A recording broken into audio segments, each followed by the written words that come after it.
Hello guys, welcome to Devbhoomi with Jeet. दोस्तों बहुत बहुत स्वागत है आप सभी लोगों का हमारे इस यूट्यूब चैनल में। दोस्तों हमारी एक टेस्ट सीरीज़ चल रही थी और वह हिंदी की टेस्ट सीरीज़ में आज आगे बढ़ते हुए हम बात करेंगे हिंदी टेस्ट संख्या 4 के बारे में।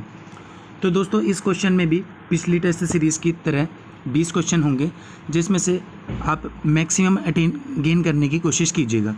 तो जिस भी कैंडिडेट के 20 क्वेश्चन में से मैक्सिमम 15 या 15 से ऊपर मार्क्स आ रहे हैं, लगभग 15 प्रश्न सही हैं, तो आप समझ जाइएगा कि आपकी जो तैयारी है वह आगामी परीक्षाओं के लिए बिल्कुल सही दिशा में बढ़ रही है।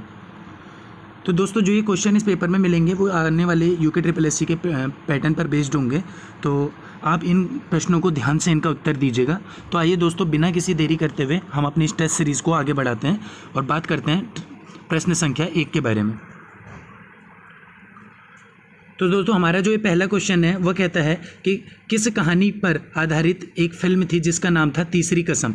यानी कि तीसरी कसम जो कि भारतीय फिल्म जगत में एक फिल्म आई थी जिसका नाम था तीसरी कसम, यह किसकी कहानी पर आधारित है, यानी कि किसके द्वारा, निम्नलिखित में से किस व्यक्ति के द्वारा यह फिल्म की कहानी लिखी थी। यानी कि मूल रूप से एक कहानी के तौर पर कहानी लिखी होगी या उपन्यास लिखा होगा और उस उपन्यास या उस कहानी के माध्यम से तीसरी कसम नाम की फिल्म लिखी। आपके ऑप्शन है ए फणीश्वरनाथ रेणु, बी यशपाल, सी अज्ञे या डी गिरीश जोशी।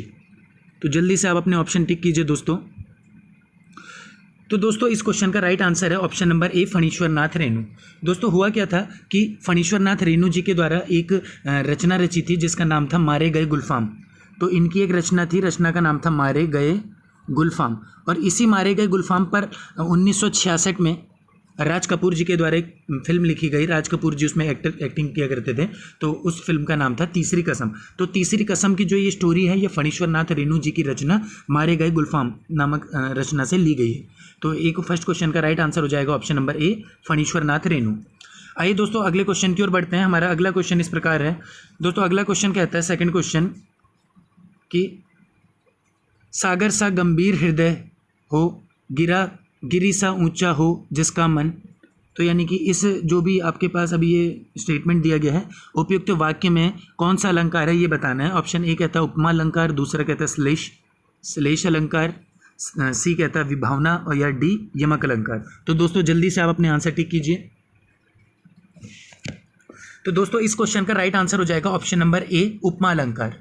देखिए दोस्तों ये कह क्या रहा है, ये कह रहा है कि सागर सा गंभीर हृदय हो, गिरी सा ऊंचा हो जिसका मन। यहाँ पर कंपेयर किया जा रहा है दोस्तों। देखिए सागर और गिरी, यानी कि सागर सा गंभीर बताया गया कि गंभीर किसकी तरह होना चाहिए, सागर की तरह, और ऊंचा कैसा होना चाहिए, गिरी के समान। तो यहाँ पर कह सकते हैं कि सागर और वह गिरी यहाँ पर क्या है, ये उपमान है, यानी कि जिससे तुलना की जाती है वह उपमान होता है। और किससे कह रहे हैं कि सागर सा गंभीर होना चाहिए हृदय, यानी कि यहाँ पर उपमेय क्या हो जाएगा, हृदय, और गिरी सा ऊंचा हो जिसका मन, और यहाँ पर मन भी क्या हो जाएगा, उपमेय।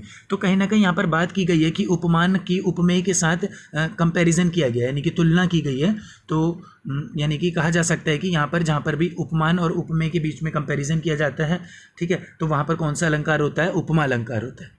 ठीक है, तो दोस्तों इस क्वेश्चन का राइट आंसर हो जाएगा ऑप्शन नंबर ए उपमा अलंकार। यानी कि उपमान के ऊपर उपमेय की बात बोली गई है, यानी कि कंपैरिजन किया गया है कि हृदय किसकी तरह गंभीर होना चाहिए, सागर की तरह, और मन किसके जैसा ऊंचा होना चाहिए, गिरी से ऊंचा, यानी कि पर्वत की तरह ऊंचा। यानी कि मन का कंपैरिजन, मन की तुलना पर्वत से की गई है और हृदय की तुलना की गई है सागर से, यानी कि उसका उपमान दिया गया है हृदय को।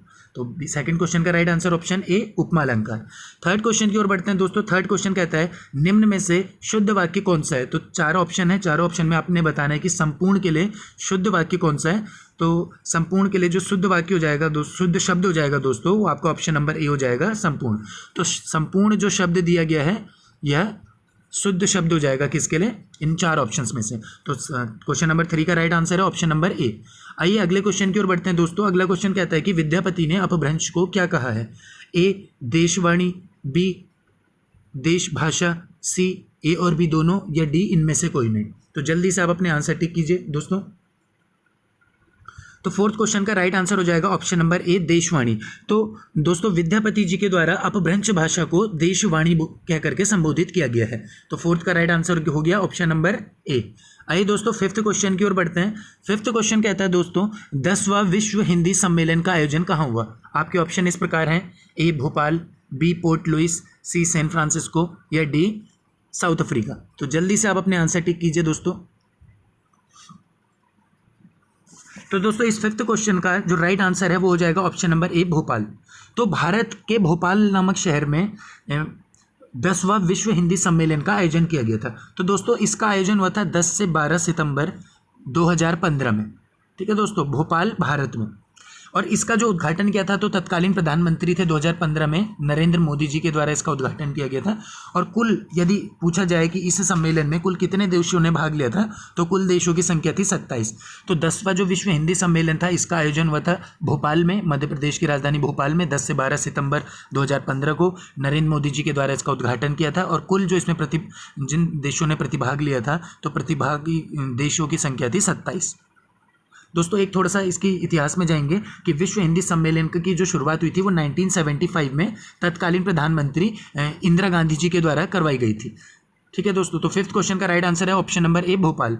आइए दोस्तों अगले क्वेश्चन की ओर बढ़ते हैं और अगला क्वेश्चन हमारा सिक्स्थ क्वेश्चन इस प्रकार है कि हिंदी भाषा और उसके साहित्य का विकास, हिंदी भाषा और उसके साहित्य का विकास, इस हिंदी साहित्य से संबंधित इस पुस्तक के लेखक कौन है। तो आपको बताना है कि हिंदी साहित्य की जो ये पुस्तक है इसके लेखक कौन है।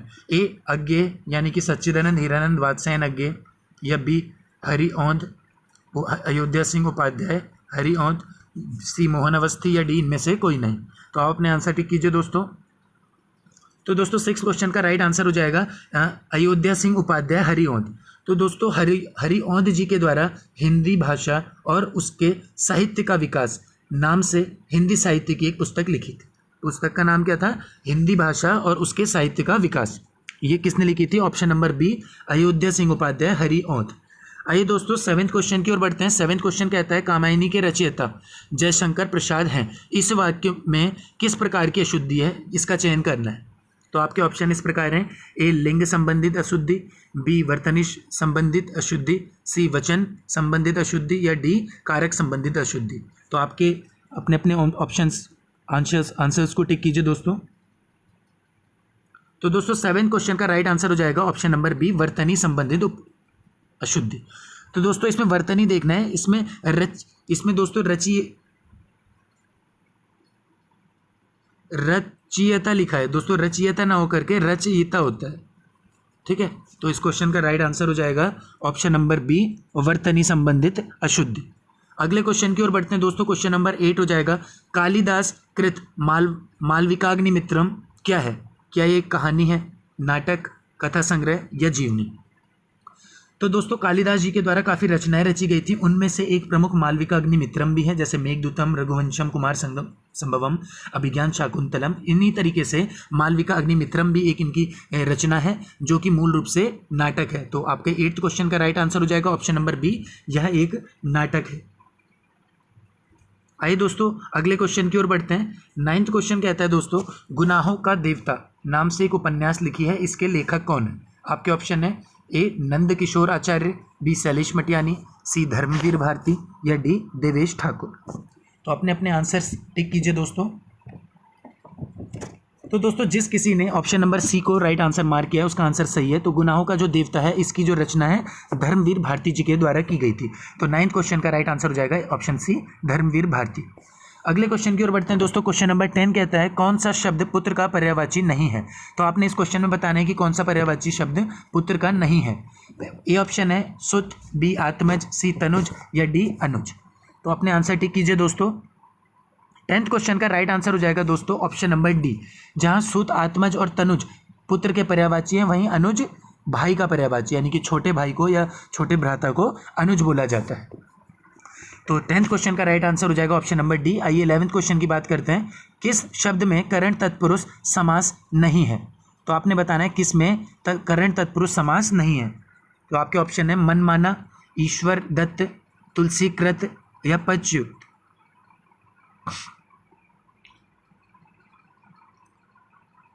तो दोस्तों आप अपने अपने ऑप्शन टिक कीजिए इसमें। तो दोस्तों इसका राइट आंसर हो जाएगा ऑप्शन नंबर डी पदच्युत। 12th क्वेश्चन की ओर बढ़ते हैं दोस्तों। 12th क्वेश्चन कहता है मैथिली शरण गुप्त को राष्ट्रकवि की उपाधि किसने दी। तो आपके ऑप्शन है ए रविन्द्रनाथ टैगोर, बी महावीर प्रसाद द्विवेदी, सी हजारी प्रसाद द्विवेदी या डी महात्मा गांधी। तो जल्दी से आप अपने आंसर टिक कीजिए दोस्तों। तो दोस्तों इस क्वेश्चन का राइट आंसर हो जाएगा option number D Mahatma Gandhi. दोस्तों हुआ क्या था कि जब भारत में राष्ट्रीय आंदोलन चल रहे थे तो राष्ट्रीय आंदोलन के समय पर गांधी जी जो थे हमारे, ये मैथिली शरण गुप्त जी की कविताओं से, इनके शब्दों से काफ़ी प्रभावित रहते थे। तो जिसका असर क्या देखने को मिला, जिसका असर भारत में होने वाले राष्ट्रीय आंदोलन में देखने लगा। इनके द्वारा रची जाने वाली जो कविताएँ थी उससे लोग काफ़ी ज़्यादा प्रेरित हुआ करते थे। लोगों में लोगों ने प्रतिभाग लेना आरंभ किया राष्ट्रीय आंदोलन में। हर व्यक्ति मतलब बढ़ चढ़ करके राष्ट्रीय आंदोलन में आने लगा इनकी कविताओं से, इनकी रचनाओं से प्रेरित होकर के। तो जिसके परिणाम स्वरूप आगे चल करके महात्मा गांधी जी ने मैथिली शरण गुप्त जी को राष्ट्र कवि की उपाधि देकर के संबोधित किया। तो आपके क्वेश्चन नंबर 12 का राइट आंसर हो जाएगा option number D Mahatma Gandhi. तो अगले क्वेश्चन की ओर बढ़ते हैं दोस्तों। 13th क्वेश्चन कहता है इकलौता में कौन सा समास है?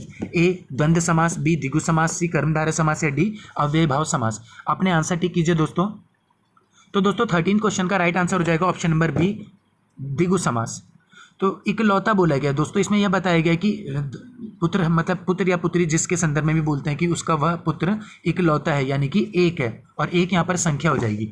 और यानी कि द्विगु समास में बोला जाता है कि यानी कि पूर्व पद यदि एक संख्यावाचक हो और द्वितीय शब्द जो होता है वो एक समूह को इंगित करता है, तो ऐसे समास को द्विगु समास के रूप में जाना जाता है। तो इकलौता शब्द यानी कि 13th क्वेश्चन का राइट आंसर हो जाएगा ऑप्शन नंबर बी द्विगु समास। 13 नेक्स्ट क्वेश्चन की ओर बढ़ते हैं दोस्तों। 13th क्वेश्चन के बाद हमारा 14th क्वेश्चन है ताला किस भाषा का शब्द है? तो आपने इसमें बताना है, आपके ऑप्शन है ए अरबी, बी फारसी, सी तुर्की या डी पुर्तगाली। तो अपने आंसर टिक कीजिए दोस्तों। तो दोस्तों 14th क्वेश्चन का राइट आंसर हो जाएगा ऑप्शन नंबर डी पुर्तगाली। तो ताला जो है वह पुर्तगाली भाषा का शब्द है। तो क्वेश्चन नंबर 15 की ओर चलते हैं दोस्तों। क्वेश्चन 15 कहता है भारतीय संविधान ने हिंदी भाषा को अंग्रेजी भाषा के साथ कब अपनाया था, कब अनिवार्य किया था? आपके ऑप्शन है ए 1507, ए 1960, ए 1963 और डी 1967। तो दोस्तों जल्दी से आप अपने ऑप्शन टिक कीजिए। तो 15 क्वेश्चन का राइट आंसर हो जाएगा दोस्तों ऑप्शन नंबर डी 1967। दोस्तों अब इसमें आपको थोड़ा सा इतिहास की पृष्ठभूमि में जाना पड़ेगा कि जब 26 जनवरी 1950 को हमारे देश का संविधान लागू हुआ था, उससे पहले हमने क्या कहते हैं हमारी हिंदी को राजभाषा के तौर पर दर्जा दे दिया था। ठीक है, तो जब राजभाषा के तौर पर दर्जा दे दिया गया, हमारा संविधान लागू हुआ 1950 को, तो यह बात बोली गई कि 1950 के बाद के लिए अगले 15 वर्षों तक का अंग्रेजी को राजभाषा का अंग्रेजी क्या होगी, कार्यालयी भाषा होगी, यानी कि राजकाज की जो भाषा होगी वह अंग्रेजी होगी और हिंदी को उसकी सहायक भाषा के तौर पर रखा जाएगा। लेकिन आगे चल करके क्या होता है कि 15 वर्ष के बाद फिर से एक बार इसकी समीक्षा की जाती है और फिर से हिंदी को आगे बढ़ा इंग्लिश को आगे बढ़ा दिया जाता है। लेकिन आगे चल करके 1967 में, यानी कि हो तो इसका कार्य 1965 से आरंभ हो जाता है, लेकिन मूल रूप से बोला ऐसा जाता है कि 1967 से हिंदी को भारतीय संविधान में हिंदी भाषा को अंग्रेजी के साथ अनिवार्य कर दिया गया। लेकिन मूल रूप से ये कहा जा सकता है कि 1965 के बाद से क्या होने लगा, हिंदी को मुख्य भाषा और अंग्रेजी को उसकी सहायक भाषा के तौर पर प्रयोग किया जाने लगा। ठीक है, तो दोस्तों इस 15th क्वेश्चन का राइट आंसर हो जाएगा 1967, option number D. 16th question की ओर बढ़ते हैं दोस्तों। राज्य में कुमाऊं व गढ़वाल की सीमा क्षेत्रों में कौन सी बोली जाती है? कुमाऊं गढ़वाल की सीमा में बोली जाने वाली बोली कौन सी है, यह बताना है अपने इस क्वेश्चन में। ए ऑप्शन है चौदासी, बी पछाई, सी खसपरजिया या डी मचकुमैया। तो अपने अपने आंसर टिक कीजिए दोस्तों। तो दोस्तों 16 क्वेश्चन का राइट आंसर है ऑप्शन नंबर डी मचकुमैया। तो दोस्तों मचकुमैया जो भाषा है यह कुमाऊं और गढ़वाल के सीमांत क्षेत्र में बोली जाने वाली भाषा है। तो यानी कि आप कह सकते हैं कि ये बागेश्वर या अल्मोड़ा से जो लगने वाला आपका गढ़वाल का क्षेत्र है और कुमाऊं और गढ़वाल का संयुक्त क्षेत्र है, इन क्षेत्रों में बागेश्वर अल्मोड़ा से संबंधित चमोली के ये बॉर्डर जो हमारे क्षेत्र हैं कुमाऊं और गढ़वाल के सीमा वाले, इन क्षेत्रों में मचकुमैया नामक जो बोली है वह बोली जाती है। वहीं बात करें चौदासी की, तो ये पिथौरागढ़ की चौदास घाटी में बोली जाती है। यदि पछाई की बात करें, ये जो पछाई भाषा है, इस पछाई की बात करें तो ये अल्मोड़ा के दक्षिणवर्ती क्षेत्रों में बोली जाने वाली भाषा है। वहीं खसपरजिया की बात करें तो ये दानपुर, उधम सिंह नगर, बारह मंडल वाले जो क्षेत्र हैं, इन क्षेत्रों में बोली जाने वाली बोली है। तो आपके क्वेश्चन नंबर 16 का राइट आंसर हो जाएगा ऑप्शन नंबर डी मचकुमैया। 17 क्वेश्चन की ओर बढ़ते हैं दोस्तों। 17 क्वेश्चन कहता है कि अपनी खिचड़ी आप पकाना, इस मुहावरे का अर्थ क्या है? तो आपने बताना है कि अपनी खिचड़ी आप पकाना, इस मुहावरे का वास्तविक अर्थ क्या होगा। ए ऑप्शन है संकोच में रहना, बी है अपनी हानि आप करना, सी ऑप्शन है साथ मिलकर ना रह पाना या डी ऑप्शन है आप अपना काम किसी को ना करने देना। तो आप अपने आंसर टिक कीजिए दोस्तों। दोस्तों जिस किसी ने भी 17 क्वेश्चन का ऑप्शन सी टिक किया उसका आंसर राइट है। तो सी क्वेश्चन का 17 क्वेश्चन का राइट आंसर होगा साथ मिल करके ना रह पाना। तो इस क्वेश्चन का अपनी खिचड़ी आप पकाने का मतलब है कि अपनी खिचड़ी खुद ही पकाना चाहते हैं, यानी कि वो किसी के साथ मिलजुल करके काम नहीं कर पाएगा, किसी के साथ मिलजुल करके नहीं रह सकता है। अगले क्वेश्चन की ओर बढ़ते हैं दोस्तों। आपका अगला क्वेश्चन है 18 क्वेश्चन और वह कहता है कि जनसंचार में प्रयुक्त शब्द फोन इन का अर्थ क्या है। आपके ऑप्शन है ए एंकर द्वारा रिपोर्टर को घटना के दृश्य फोन के माध्यम से देना, बी एंकर द्वारा समाचार की पुष्टि फोन के जरिए भेजना और उसको फोन के जरिए वीडियो के माध्यम से भेजना, या सी एंकर द्वारा रिपोर्टर से फोन पर बात कर सूचना दर्शकों तक पहुंचाना, या डी में से कोई नहीं।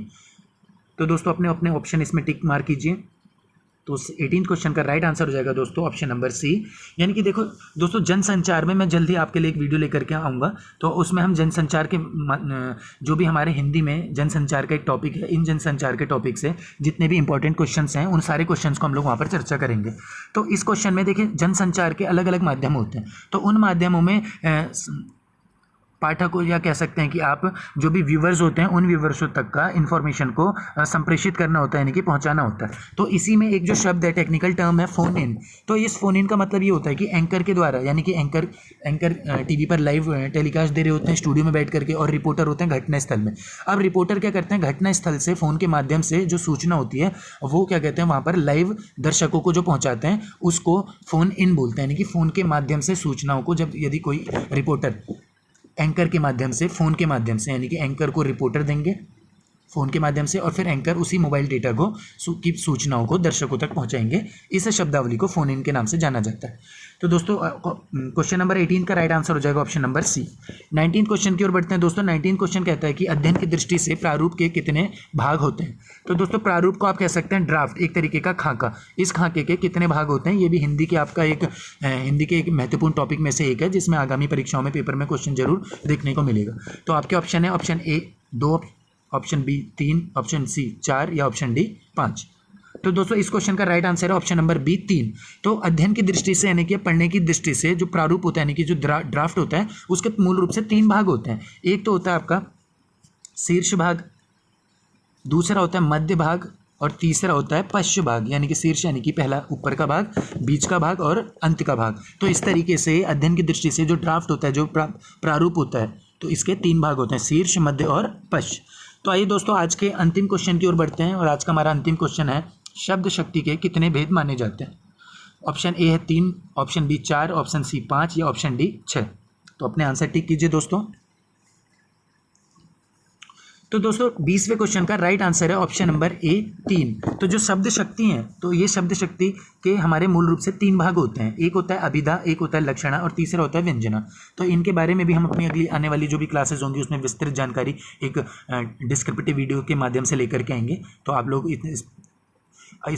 इसी तरीके से वीडियोस में लगातार बने रहें। तो दोस्तों अपने कमेंट सेक्शन में हमारे आप ज़रूर कमेंट कीजिएगा कि आपको 20 में से कितने मार्क्स आपने स्कोर किए हैं। तो उनको कमेंट सेक्शन में ज़रूर कमेंट करके हमें बताइएगा। और ये भी बताइएगा कि ये जो हमारा एक फॉर्मेट है उत्तराखंड SSSC के हिंदी के सिलेबस पर आधारित, क्या ये आपके लिए हेल्पफुल है, बेनिफिशियल है, या इसमें कुछ भी अगर आपको लगता है कि किसी विशेष टॉपिक पर वीडियो बनानी है तो आप उसकी भी सजेशन हमें कमेंट सेक्शन में कमेंट करके बता सकते हैं। तो दोस्तों इसी तरीके से आप पूरा वीडियो जरूर देखें, हमेशा वीडियोस में पूरा बने रहें। Thanks for watching our videos friends. God bless you all.